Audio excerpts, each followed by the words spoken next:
All right, so thanks for the invitation. I will start by framing a little bit my practice in terms of mapping, since this is the theme of the workshop. And I was glad to see that the definition of mapping here is very broad.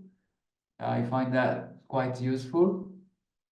Because, from a technical point of view, mapping is a sort of link or sort of relations between different kind of data. But other speakers today have also noticed the mapping between technology and cultural notion, for example. And that is pretty much also my approach. I mean, of course, I do different things. I perform. This is a picture I made with Manuel Bazon, a photographer and collaborator for a new piece of mine that just premiered last February. I will tell you a bit more about it later, but as you can see, I'm interested in other forms of embodiment and how they possibly help create new mappings between what we think we know about the body and technology and everything else that lives around us. Okay, so I do what I would say a hybrid performance practice. So I was artistically born in media arts and always brought with me a strong passion for performance art. I've been mixing the two for the past 20 years or so, and in the last 10 years or so, I also started working in theater and dance. And my work is based on transdisciplinarity. So I work with interactive music. I create machines, invent robots, and do programming, perform. And I do believe in the need to bring down the borders between disciplines today. And that's what I try to achieve in my practice. Strong part of what I do is DIY culture. As other speakers here, I like to create things from scratch because they're not necessarily out there yet. Robots or other type of sensors and so on.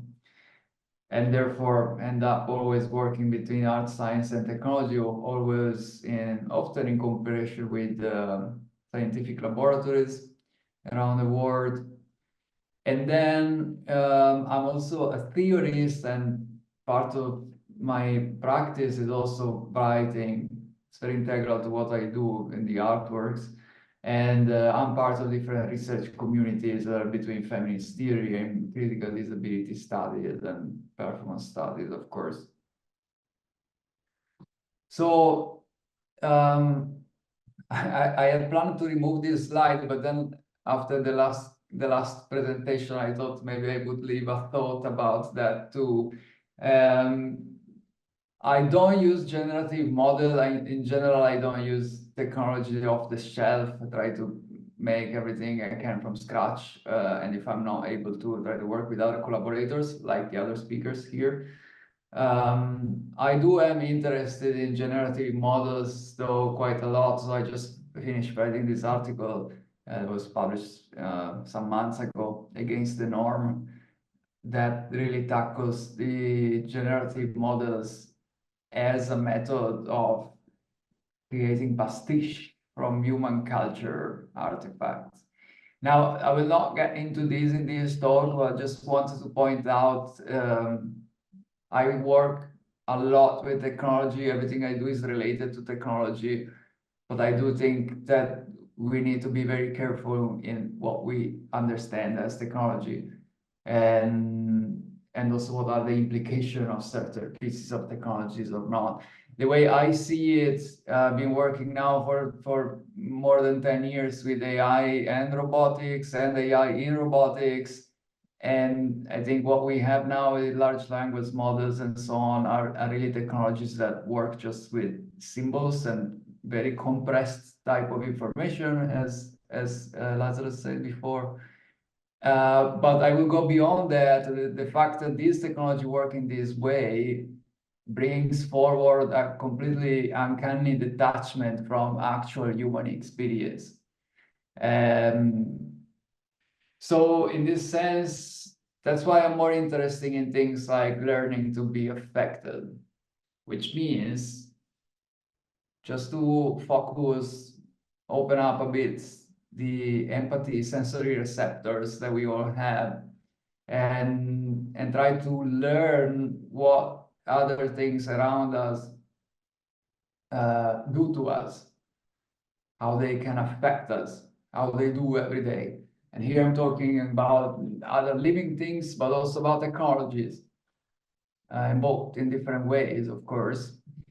And so how do, in this specific case of my work, how certain technologies can influence my sense of embodiment? How can I do that live on stage? How can that then give some sort of message to audiences? And it was pretty much the idea that I had when I started this cycle of work entitled 7 Configurations. It was done in 2015 and 2019. So I started from this idea how to inhabit alternative forms of embodiment, where inhabiting is a really nice word. It means, like you inhabit your house, you inhabit your places. Like it's a way of living, in this case, different forms of embodiment. And what I mean by inhabiting here is that it's not faking it, it's actually really making it happen as an experiment on stage, and that is the performance. So to get a bit more practical, what do I mean with this? So here is pictures from first work that I did in this series entitled Corpus Nil. And here, this is what you see on stage. So there is obviously sort of optical illusion, which is done very simply. Part of my body is painted in black against a black background, and then the light and the sound is controlled by a model with different kind of machine learning embedded in it that capture sounds from my body to an instrument that I created more than 10 years ago. So a sort of stethoscope, if you like, but interactive. And the machine learning system then uses these data as I move to create light and sound patterns. So it is a sort of a duet between myself and this artificial intelligence system. And the communication, the mapping, if you want, here happens through these biosensors. So it's something that I cannot control directly, because I cannot really control exactly what sound this muscle will make in a specific moment. I have a range that I know, a range of activity of my muscle that I know how to control, but it's not like pushing a button. And that's what makes it interesting. So I eventually there is a relation between me and the system, but I cannot really control it. I can stimulate it, I can influence it, but at the same time, if I want to be able to influence it, I also have to learn how the system influences me. And this is what I mean by learning to be affected in the context of technology. And of course, here, I guess people already have some other hints of mapping between notion of the body and different cultural contexts. So I would be quite curious to hear what people from Hong Kong associate these kind of images with. For me, it's also part of a project to deconstruct the white human body, which I find always very problematic. I'm white, that's my culture. I'm also disabled because I'm deaf. I'm using hearing aid to talk with you now. But you can't see my disability immediately.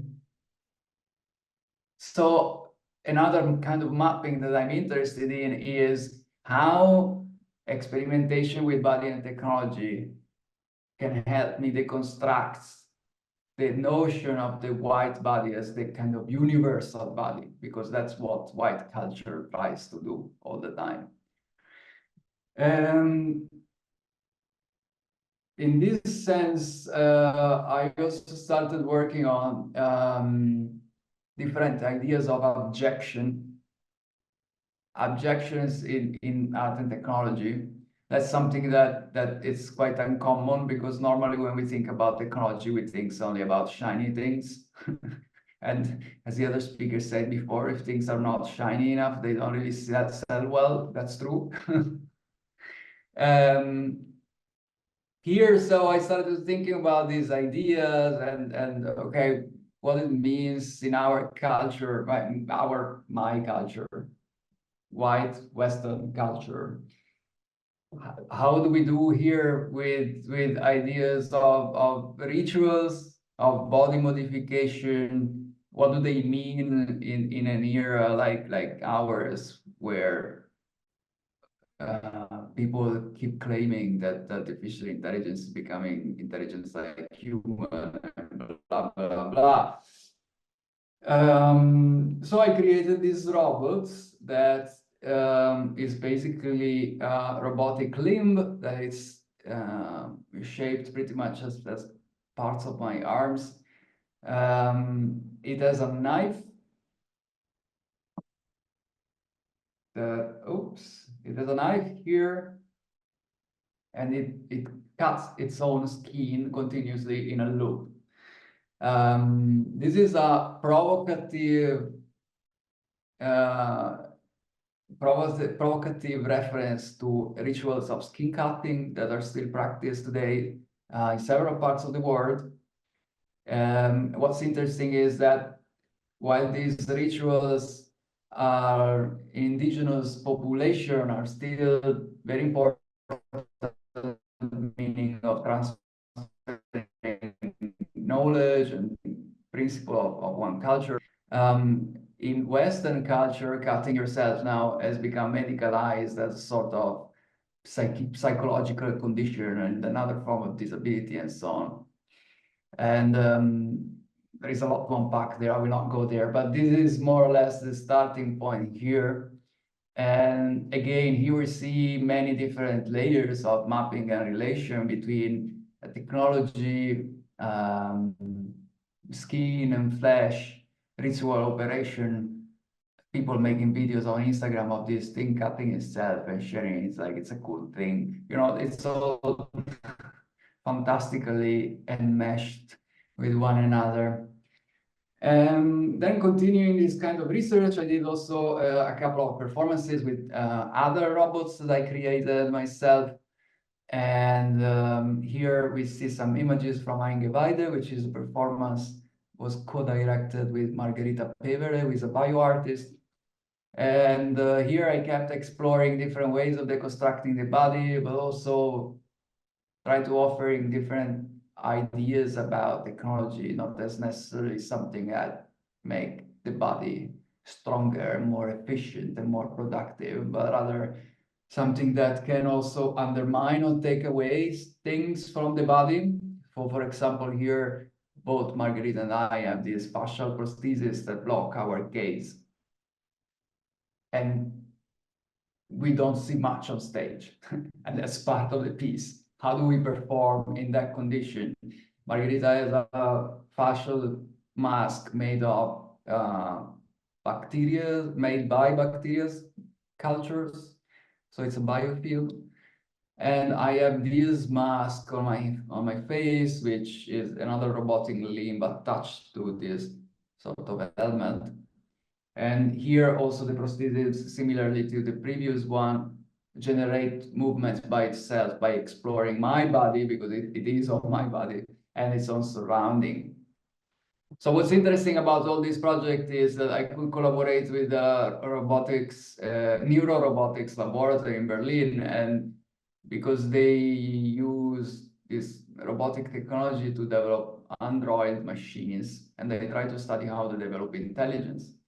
What this means is that they don't make robots that follow instruction, but they make robots that have a sensory motor system, that they can sense things around them at a basic level, and then generate reactions to that. And so I could work with this frame, and that's been pretty interesting, because you really see how the machine, with very simple movements, actually start to feel like a living creature. You see the video here, yeah. I'm gonna speak over the video. And again, here we come back to other layers of mapping. So it's interesting to me, these artworks, the fact that the robot is actually fairly simple for robotics in general. It only moves on 2 axes, this and this. But it all comes down to this way of programming it, where you don't give detailed instructions, but you program the way it senses something, and then you program a range of reaction that the robot can have. And through that, then you create a machine that feels like it has a life on its own. Of course, it doesn't. It is run by several neural networks. It learns how to move, it learns how to cut, it learns how not to destroy itself with a knife. That's probably the most challenging task for it. But eventually it doesn't feel pain when it cuts itself. And most people then tell me, oh yeah, but you could program it. Yeah, I could, but it wouldn't be pain anyway. Pain is not just a command line in our brain, right? So here we also start seeing where the stereotypical mapping starts to break down. And that's what I find interesting. And then moving on. Yeah. So in terms of mapping that start to breaking down, as you can see, I'm very much interested in prosthetics, but also as a concept, not necessarily limb, and definitely not devices that help a disabled person. I am disabled because society is not made for people who don't hear. I'm not disabled by my impairment. I still do music, I have my ways, I can communicate in many different languages and a bit of sign language too. So a prosthesis is a lot more than just a tool that helps something. And I always come back to this quote by Margaret Shildrick, a feminist scholar, critical disability studies. And she said this beautiful thing, like prostheses exceed their instrumentality and construct the very thing that they purport to merely enhance, which is the body, obviously. So what is that kind of construction? How a prosthesis construct a body? That's a very interesting question, and it has to do with all different kind of mapping, from the technical one to the physiological one, the psychological one, to cultural level as well. And so this brings us, like, last minute to briefly talk about this. This is my new work, mentioned in the beginning. It's called Excellence. Now, the background is this work emerges from several months of research with a group of other deaf people, where in these months of research, we experienced different kind of technologies inspired by hearing aid and cochlear implants, but then I subverted them and used those same algorithms to create other stuff. And we exchange our experience of sound, we exchange our experience of the medicalization of our identity and so forth. And then I made 2 works. One is a film that I will not talk about now, but it's on my website. And the other is this performance excellence. Here, as you can see in this picture, I have different kind of prostheses. The ones that you see on my body here, I call them sonic prostheses. So they produce movement, vibration, and sound at the same time. And I use them on stage in different ways. On one hand, I couple them with the sensor I mentioned earlier that captures sounds on the body. So here you can see, for example, I have those sensors here on my arms. Those are connected to the prosthesis. And in this way, I can capture sounds from my body and have the audience feel those sounds inside their body through the prosthesis. The prostheses are basically acoustic transducers. So once you put it on your body, you start feeling vibration, or you can, if you put it on the bones of the head, you will start seeing the sound inside your head. So these all idea basically emerged from an intuition of what it means to discover different forms of attunement. We come back to what I mentioned earlier. What it means to learn to be affected, but through a sort of communal reconfiguration of the senses. And so this is what I do in the performance. So I have very intimate encounters with the audience, and I use the prosthesis, as I say, to amplify my body my body sounds into their bodies, or vice versa. Also the sound from the audience into the bodies of other audience members. Then I use also my body as a sort of acoustic resonance box. So I play sound through the prosthesis inside my body, and then I move around the space, and you can hear the sound or feel the sound through my body and through touch. And then I also use the same prosthesis to resonate other objects and then create sort of augmented instruments from different kind of materials. And in this way, my hope is to, well, of course, on one hand, the project is on deafness, so it is really based on reconfiguring also the idea that non-disabled people have about deafness. On the other hand, it brings forward my whole discourse about body and technology, and going a little bit deeper in what body technology means. What do they force us to think at a cultural level? There is a very specific way of thinking about technology and the body, and this is dictated most of anything by popular culture. And this day, popular culture is a monopoly of big corporations. So how can we undo those cultural mapping in a more interesting way? What if a prosthesis is not just an individualized aid for people who do not fit society, but rather it becomes a mean to share the experience of these people with others, so that we can also learn from them and reconfiguring our senses. So that's it. Thank you very much.